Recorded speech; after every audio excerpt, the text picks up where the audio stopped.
naho umwe wese aherereye kuri uyu munsi w'Imana igenekerezo rya Nyandagaro 2025 amakuru mwateguriwe muyashikirizwa na Dondo Dyomba z'umutima mu buhinga bw'ivyuma naho hari Gistrene Manirakiza. Reka ntangure ndabashikirize ingingo ashimikiyeko. Kuba abarundi baratswe ijambo ni ubucakara bubi. Abarundi bamwe bahabwa ijambo na kera hakiri igihano co gupfa. Byavugiwe mu Bufaransa mu guhimbaza isabukuru igira 16 y'umugambwe MSD. Ubutegetsi bukomoka mu mugambwe CNDD-FDD bwoba buriko butegura kugirira nabi Gaston Sindimwo yahoze ari cegera c'umukuru w'igihugu umuhisi Petero Nkurunziza. Yoba agira zire amajambo yashikirije mu kiganiro. Bamwe n'abandi basaba abarundi kuvira hasi rimwe bikure ko intwaro itifuza uwo wese ashira habona amabi ikora. Hari n'ayandi idonido mugume hafi ni mukanya kazi. Ndasubiye kubaramutsa. Mu mateka ya kera y'igihugu c'u Burundi n'uwaba yaciriwe ubwo gupfa yarahabwa ijambo ntiyapfa ataco avuze. Ubu abarundi batswe ijambo ni ubucakara bubi. Nestor Bidadanure asanzwe ari umuhinga mu vyo gutatura amatati yabivugiye mu isabukuru igira 16 y'umugambwe MSD yahimbarijwe mu gihugu c'Ubufaransa kuwa 16 Nyandagaro 2025. Araremesha abarundi ko inyigisho zijanye n'ubuntu zihabwa abarundi bose bagahabwa ivyiyumviro vyubaka umuntu bigategura abarundi kuzoshobora kuba indongozi nziza mu babanye mu vya politike canke mu mashirahamwe yabo. Mu gihe abarundi bamwe bihebuye kubera ingorane igihugu kirimwo, uwo muhinga mu bijanye no gutatura amatati avuga ko inzira y'ibiganiro mu gutora umuti yama ifatwa hagati y'amareta n'abayagwanya bakomeye babanje kwitwa imigwi y'iterabwoba. Il y a chaque homme fort, il y a une femme forte. Twizeye rero ubu nuko tugiye chaque femme forte, lakini hari umugabo fort. Kanya nabashikirana lakini mama mugutwara niba yakomeye kumufanyije kubyerekeye ubutungane nicyo bita sentare. Bati sentare no kuvuga hejuru ya ntare. Ubutungane wacu bari hejuru ya ntare. Ikindi kimenyetso yuko inzego zacu zari zikomeye kandi ziteye imbere cyane. Ikindi naco nuko nubakira urupfu baramuha ijambo ryanyuma, wakiriye gupfa baramuha ijambo yagenda atavuze. Ikintu gikomeye cyane cyerekana yuko icyo bita liberté d'expression, ijambo iwacu nta muntu atagira ijambo. Ibi turimo no gucakara bubi atabuhuye na kahise kacu. Ikindi cyo kubaremesha uko kenshi aragiye abantu bihebura ko badafise information kubyerekeye ibi bya formation ubona tubiha abarundi bose, tubiha imigambwe runaka cyangwa amasosiyasiyo runaka ngo ni ivyiyumviro byubaka umuntu ubwiwe kandi bigategura abarundi kuzoshobora kuba indongozi nziza mu babanyi no mu vya politiki cyangwa amasosiyasiyo yabo. Icyanyuma iyo bavuze ibiganiro nta n'urumva abantu baganira n'abantu badakomeye. Apartheid yavuga yuko ANC ngo igira iterabwoba kudashobora kuganira nayo. Kavuga ko Mandela yafunzwe mu myaka 27 yitwa yagira iterabwoba. Barya bafunzwe, barya abana, barya abarundi bo mu kintu zijya ntwara. Bavuga ko bafunzwe kuko bahagurutse kurwanya abateka kabo nta n'ingufu bakoresheje. Bafata nk'aho umenga ngo bagize iterabwoba. Abafashe umuheto batayindi inzira y'isigaye bavuga ko bagize iterabwoba. Ariko ejo nibaza ibiganiro bizo bisigura yuko bavuga ko utarya iyo umuntu akubwira ikintu ariko kubabarira. Sinzi l'expression mu Gifaransa.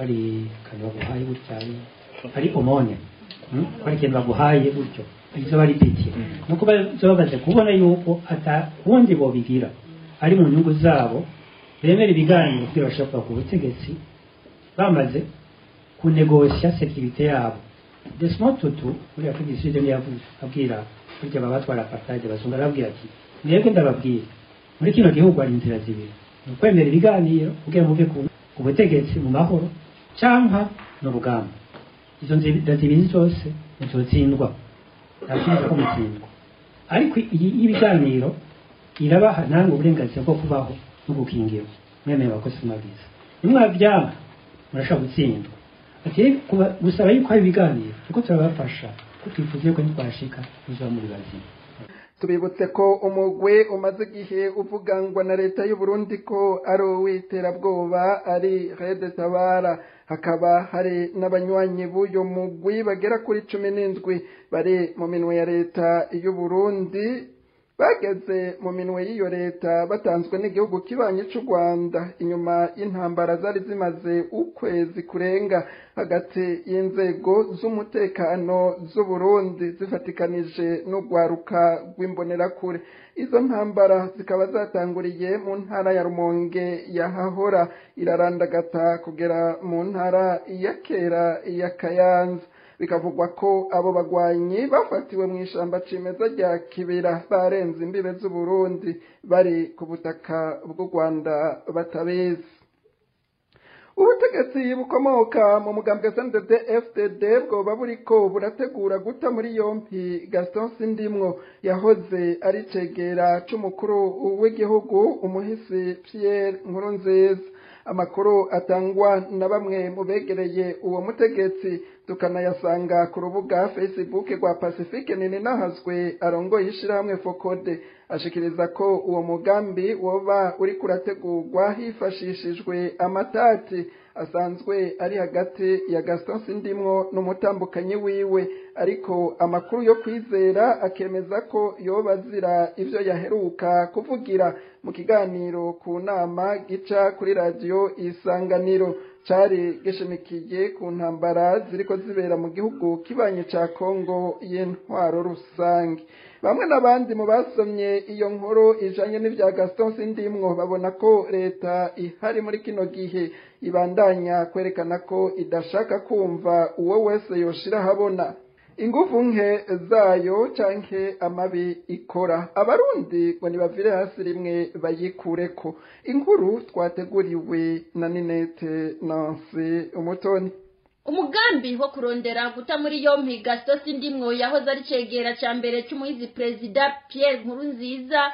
wobo watanguye gutegurwa inyuma y'ivyo aherutse gushikiriza mu kiganiro ku nama gica kuri radio televiziyo Isanganiro ku minsi yose y'Imana ico kiganiro kikaba cari gishimikiye ku ntambara ziriko zibera mu gihugu kibanyi ca Kongo y'intwaro rusangi hagati y'umuhari M23 igisirikare ca Kongo hamwe n'imigwi yose yifadikanije naco hadasizwe inyuma igisirikare c'u Burundi muri ico kiganiro Gaston Sindimwo yari yatangaje ko abasirikare b'umuhari M23 bashobora kwinjira mu Burundi inyuma y'ifatwa ry'intara za Kivu y'uburaruko n'ubumanuko hamwe na Uvira amakuru atangwa na bamwe mu begereye uwo mutegetsi tukanayasanga ku rubuga Facebook rwa Pacifique Ninahazwe arongoye ishirahamwe Fokode ashikiriza ko uwo yahoze mu butegetsi bwa leta ya CNDD-FDD atomora ko amajambo yavuzwe na Gaston Sindimwo muri ico kiganiro ku nama atanezereje namba umukuru w'igihugu cy'u Burundi Evariste Ndayishimiye kuko ngo asa nuko yariko araha agaciro n'inguvu umwansi kubwayo makuru nyene kuri uyu wa gatandatu igenekerezo rya 2023 myandagaro uyu mwaka wa 2025 abapolisi bazindutse basaka urugo rwa Gaston Sindimwo ruri aho bita muri quartier Miroir inzu yiwe ikaba yari maze igihe igabuwemwo kabiri umukenyezi wiwe basanzwe batabanye neza yagiye mu ruhande rumwe Gaston Sindimwo nawe aja mu rundi mu minsi heze Gaston Sindimwo yari yimutse gato kugira akore ibikorwa byo gusanura iyo nzu umukenyezi wiwe yoba yaketse ko ari uruyeri rwo kuyimusohoramwo maze we ayigumamwo no muri ico gihe cy'ibikorwa byo kuyisanura mu ruhande rwiwe Gaston Sindimwo yari yahasize umurabira bikanavugwa ko Sindimwo yoba atari mu gihugu muri no misi. Abapolisi rero bashitse basaka inzu yose barakuramwo imfunguruzo zose bafata wa musore Gaston Sindimwo yasiga mu ruhande rwiwe bamujana kuri Parquet General ya Ntahangwa. Vyarangiye za mfunguruzo zose Procureur General azishikirije umukenyezi wa Gaston Sindimwo, nawe atashe yashitse abomora ivyubatswe byose n'umugabo wiwe bitandukanya uruhande umwe wese abamwo muri abo babiri. Ababonye ibyabaye baratangaye cyane bagakeka ko ubutegetsi bukomoka mu gambwe CNDD-FDD bwoba buriko burategura kugirira nabi Gaston Sindimwo. Bamwe n'abandi mu basomye iyo nkuru ijanye n'ibya Gaston Sindimwo babona ko leta ihari muri kino gihe ibandanya kwerekana ko idashaka kumva uwo wese yoshira habona inguvu nke zayo canke amabi ikora. Abarundi ngo nibavire hasi rimwe bayikureko. Umuti w'ikibazo c'intambara zivugwa mu buseruko bw'igihugu kibanye ca Republika iharanira intwaro rusangi ya Kongo, amakungu ariko agerageza gutora yirengagije umuti w'ingorane abarundi barimwo kuva mu 2015 uzoba impfa gusa. Pacifique Ninahazwe arongoye ishiramwe Fokode yabivugiye mu kiganiro ishiramwe arongoye ryatunganije ku w'Imana uheze igenekerezo rya 17 Myandagaro 2025 ku kibazo ca FDLR igwanya leta y'u Rwanda ishobora kugira icicaro gikuru mu Burundi mu gihe cahora mu buseruko bw'igihugu ca Kongo. Amakungu yo bariko biga gutora umuti w'ikibazo c'Uburundi ntibakwiye gufata minenegwe ikibazo co kandi ikibazo ca Kongo ntibakwiye gufata minenegwe ikibazo c'Uburundi. Ikibazo c'Uburundi kidatoye umuti izinjyane turimo kuva muri 2015 hazoguma hariho ingorane mu karere nk'uko kandi ku bya Kongo naho Uburundi uko buhagaze buzoguma bufasha kongereza ingorane kurusha gutora umuti. Twabisiguye bihagije ingene Uburundi bufite izindi nyungu zitandukanye n'amahoro ariko aza muri Kongo. Uku gufata na FDLR, uku kuba bagurisha abasirikare muri Kongo, nuku kuba Kongo bariko bayikuramwo ubutare bazana mu Burundi, ntaho bihuriye n'inyinshi yotuma abasirikare b'Uburundi bavayo, Kongo ikagira amahoro, kajya akarere kakaba gafise abakagaba baboneka, Uburundi budashobora kuja kwigirayo uko bushatse. Rero umuti uri kuratorwa udafatiye no ku Burundi nyene buhagaze nawo nyene bazoba bihenze iyo dimension batayigizemwo akarere kazoguma gafite ikibazo gikomeye. Mu buhinga bw'ivyuma babanze batumirira amate inyuma y'akaruhuko gato duce tubandanya n'ayandi twabateguriye. Abarimyi batanu baranduye imirima y'icayi barafashwe bagiye gushigwa imbere y'intahe ni muri komine Matongo y'intara ya Butanyerera. Abo barimyi b'icayi bafatiwe muri komine Matongo kuwa 14 Myandagaro 2025 bose bagerezwa kurandura imirima y'icayi bashaka kurima ibindi bitegwa. Kanyana Janvier Mustanteri wa komine Matongo yemeza ko abo bafashwe bazoshigwa imbere y'ubutungane kuko bononye itunga ry'igihugu. Uwo muyobozi kandi aragabisha n'abatafashwe ariko bakoze canke bariko biyumvira kurandura icayi. Mu ngingo uwo muyobozi yafashe harimwo nuko abaranduye icayi bategerezwa kugisubiriza batere ikindi cayi. Mustanteri wa komine Matongo agahamagarira abanyagihugu ayoboye kugwiza umwimbu cane cane w'ibiterwa njabuka amazi bizana amafaranga mva makungu batibagiye n'ibiterwa mbumbarugo. Bamwe mu banyagihugu b'Imatongo twaganiriye ariko batashimye kuduha amajwi bavuga ko akarenganyo mu Burundi ku ntwaro ya CNDD-FDD katazokwigera gahera. Abo banyagihugu babona ko guhana abaranduye icayi mu matongo yabo kugira barime ibindi biterwa bivanye n'ubuzima barimwo ngo bononye itunga ry'igihugu ngo ariko batigeze bumva abasahuye imiliyaridi 54 zari zigenewe kubaka urugomero rwa Mpanda. bahanywe ngo ni akarenganyo katagira izina. Basaba abarundi bose guhagurukira rimwe bagwanya akarenganyo ngo kuko utarenganijwe uno munsi n'intwaro ikomoka kuri CNDD-FDD ibandanije nawe iramurenganya ngo aho bukera. Cornebeuf mu gisirikare cyo Burundi zasubirijwe inyama z'inka ariko abasirikare benshi bagaburirwa amagufa.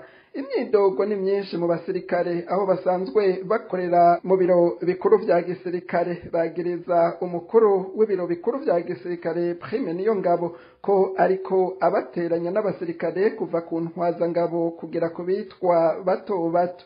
Bamwe mu basirikare babona inyama zisohorwa mu makambi barimwo zikajanwa inyuma y'amakambi, abasirikare bagasigara bararya amagufa bakabura uwo babaza impamvu bagaburirwa amagufa abandi bariye imisoso.